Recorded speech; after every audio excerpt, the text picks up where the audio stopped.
orang boleh mendiskusikan Islam tanpa tekanan. Itu saja permintaan Nabi. Orang boleh mendiskusikan Islam secara bebas, tidak tertekan. Karena orang-orang kafir melihat itu hal yang biasa. Ya nggak masalah Muhammad. Akhirnya orang diskusi. Islam itu apa sih? Islam itu orang yang menuhankan Allah. Allah itu siapa? Zat yang menciptakan langit dan bumi. Lama-lama orang kafir berpikir, wah keren, Tuhannya Muhammad bisa bikin langit dan bumi. Tidak kayak Tuhan kita, malah kita yang bikin. Jadi mulai debat itu terus ada yang cerita lagi. Saya pernah loh nyembah Lata, pas itu dikencingi luwak. Masa ailahun yabulu ali sa'laban, masa Tuhan kok dikencingi luwak? Terus yang agak-agak ahli kitab ya diskusi lagi. Wah kayaknya Yesus tidak Tuhan, masa Tuhan kok kelaparan, lemes, wah repot nanti. Jadi makanya Allah ketika gojlok wa ummuhu siddiqah kana yakulani ta'am. Mal masihu ibnu Maryam illa rasul qad khalas min qablihir rusul wa ummuhu siddiqah kana yakulani. Coba paradok enggak misalnya, kamu didolani Nabi Isa terus ketok lemes. Kenapa Tuhan? Saya agak sakit keroi dulu. Kan enggak kebayang itu.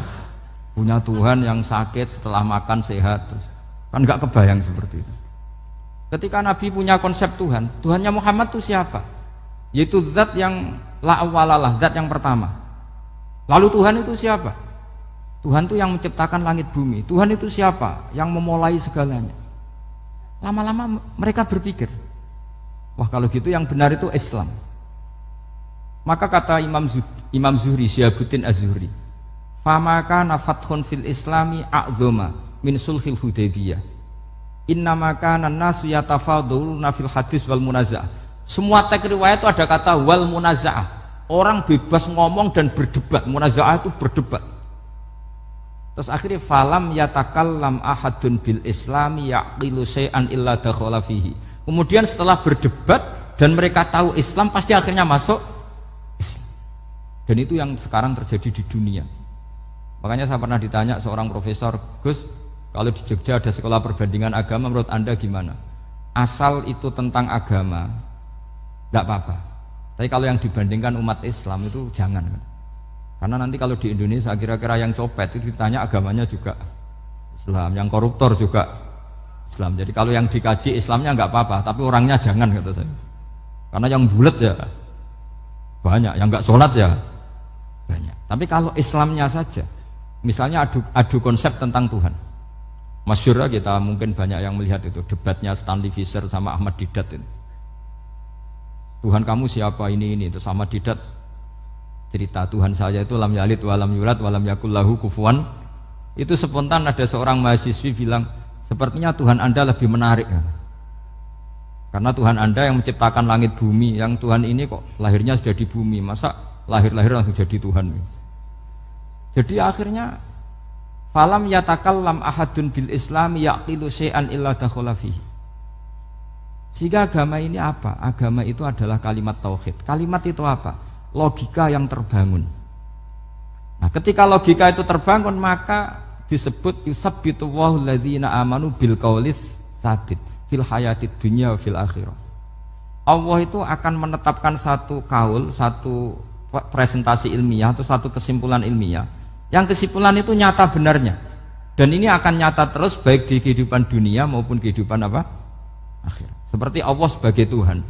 Itu akan nyata terus. Di dunia Allah ya Tuhan, nanti di akhirat juga Tuhan. Tapi Tuhan selain Allah, maka menjadi Tuhan ini nunggu ada yang menuhankan. Misalnya Fir'aun, itu jadi Tuhan karena ada yang menuhankan. Sekali dia mati, dia sudah aset wisata, bukan Tuhan lagi. Makanya gojlokannya orang ulama Arab, kalau ketemu ulama Mesir, kalau gojlokan itu lucu. Orang Arab, ada Abu Jahal, Abu Lahab, penggaweane ngusir Nabi gitu.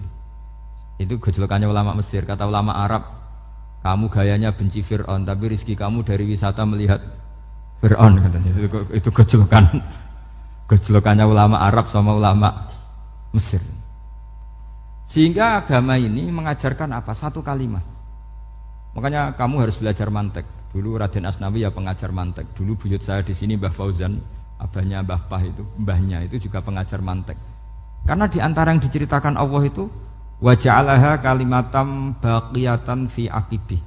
Tugas utama Nabi Ibrahim adalah menjadikan satu logika, kalimah itu logika, itu menjadi logika yang abadi, baqiyah itu abadi. Fi akibi di anak turunnya Nabi Ibrahim. Misalnya begini, saya beri contoh ya.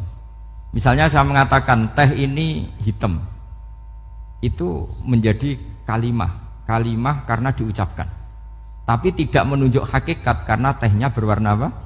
Kuning. Sehingga Quran kalau menyalahkan orang kafir itu ngendikannya kaburas kalimatan takhruju min afwahihim. Omongannya orang kafir itu menjadi kalimat karena diucapkan dari mulutnya. Kenapa menjadi kalimat? Karena diucapkan tapi tidak menunjuk hakikat. Seperti orang mengatakan 2 ditambah 2 itu 10, itu kalimat, tapi kalimat yang salah karena tidak menunjuk hakikat. Seperti orang kafir mengatakan Tuhan itu 3, itu kalimat karena diucapkan tapi tidak menunjuk hakikat. Tapi ketika seseorang mengatakan Allah itu Tuhan, Tuhan itu satu, itu disebut kalimatu haqqin 'alaiha nahya wa 'alaiha namut. Temriki tahlilane wa 'alaiha napa wa biha. Wa 'alaiha napa wa biha. Wa 'alaiha ya ada yang tahlilan wa biha, itu enggak tahu sanadnya dari mana, pokoknya ada yang wa 'alaiha, ada yang biha. Kenapa dikatakan kalimat tauhid? Karena kalimat yang dari kesimpulan berpikir. Dan agama ini dibawa Nabi Ibrahim itu untuk membawa kalimat tauhid.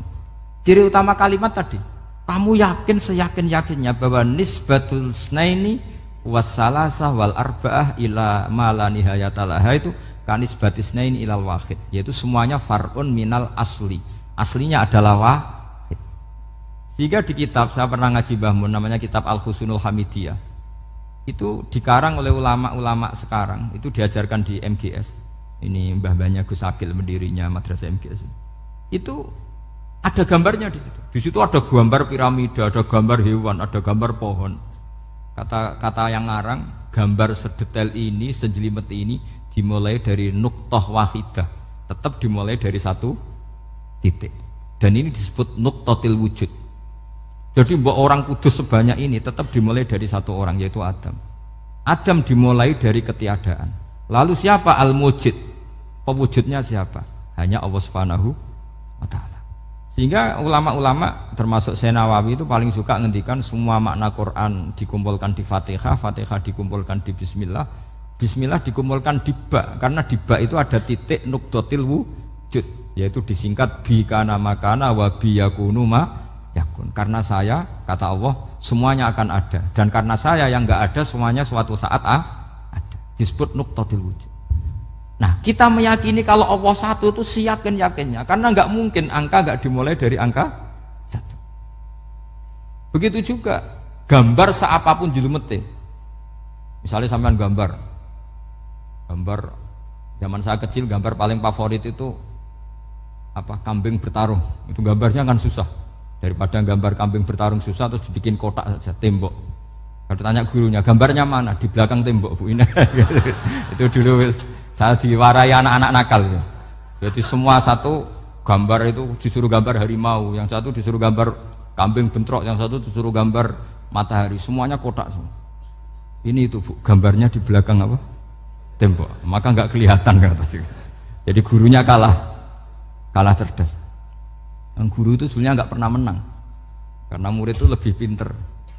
Itu teman saya dulu kalau ngaji itu, kalau tes itu ngerpek, baca. Gurunya marah, kamu tes kok baca? Enggak ngerpek Bu, ini belajar di kelas. Katanya belajar kapan saja di mana saja. Acuh.